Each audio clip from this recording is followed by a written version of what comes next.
Now, author and business journalist Susie Welsh believes she's discovered a way to solve the problems we face in our everyday lives. She calls it the 10-10-10 formula, and it works thus. Every time you find yourself facing a difficult decision, ask yourself the 10-10-10 question. What would the consequences of my decision be in 10 minutes, 10 months and 10 years? Sounds simple enough, but should we really think... Well, she says it does.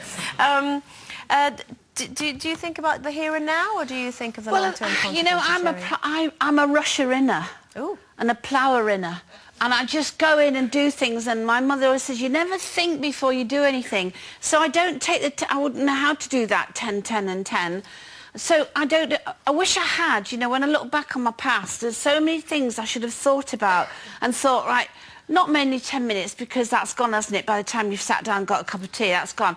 But 10 months, 10 years, and thought, if only I thought, do you know what? If you do it now, in 10 years' time, it'll all work out all right. But you don't do that, though, do you? Because you only think of here and now, especially when you're young.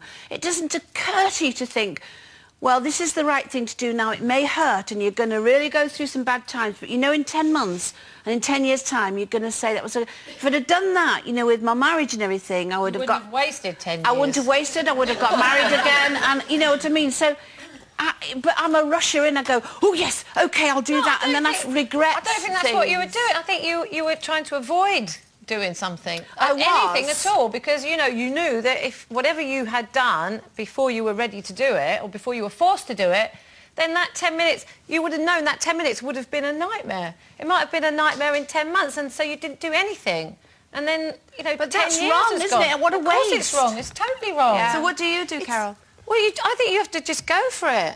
I honestly think that there's no such thing as a wrong decision. I think you can only make decisions. And once you've made it, that's the decision. You've made it. Live with it and get on with it. Because whatever happens, you know, you can reverse certain decisions and you can change your mind about stuff. But most of the time, you should just go along with it and stop fussing about what might happen, what might have happened. Sometimes it's difficult because I have completely two sides, well, more to my personality, and there's some things that, like relationships and stuff, I do always think about the consequences of the long term, and I get really stressed about it, and I have this thing where I start projecting into the future, and even career decisions. I can't be impulsive, and it's thinking, if I say no, I should say no, I know I should say no, but then that might happen and that might happen. And like with relationships before, well, if I end this now, then what's going to happen, and then I get myself all in a complete state.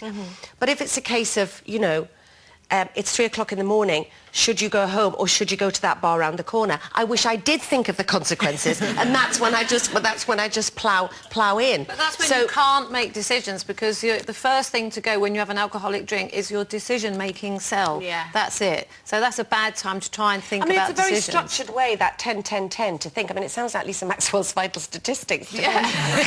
Yeah, but you do it the right way, in a way, because you do it on the big things in life, you know, the important things in life. You actually, and I'm surprised. I mean, God, it's not always the right decision, Sherry. Sometimes it's totally the wrong decision. But I'm surprised at you because you're overthinking. Well, I always think of you as being so doolally, and yet you think of me as being doolally. Oh my pot and kettle! If Sherry Houston thinks you're doolally, you have lost the plot.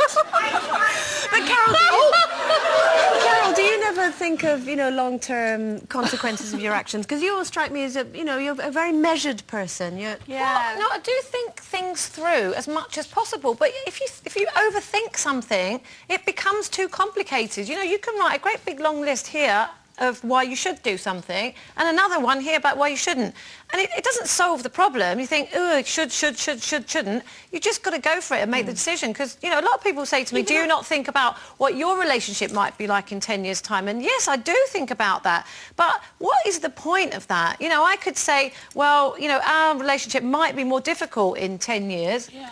But what do I do? What do I do? Do I make a decision now and say, right, well, let's just leave it at that because I can't deal with what might happen in 10 years' time? It probably won't, or it might do, but I'll deal with it when it does. And I think that's a very healthy way of thinking, but unfortunately, that's taken away from some people. I can't be as sort of measured as that because everything takes over and I just start to sort of panic and stress and make myself ill. Don't you think a lot of it has to do with gut feeling as well? Because it's all very well, like you said, you know, writing down a list. I kind of live by the, if it feels right, it is right.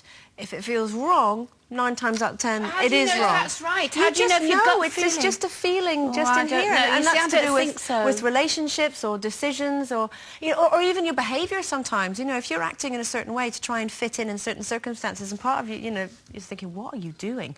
And you step back and take a look at yourself and think, no, that's not right. Just be yourself. But sometimes your gut feeling could be wrong.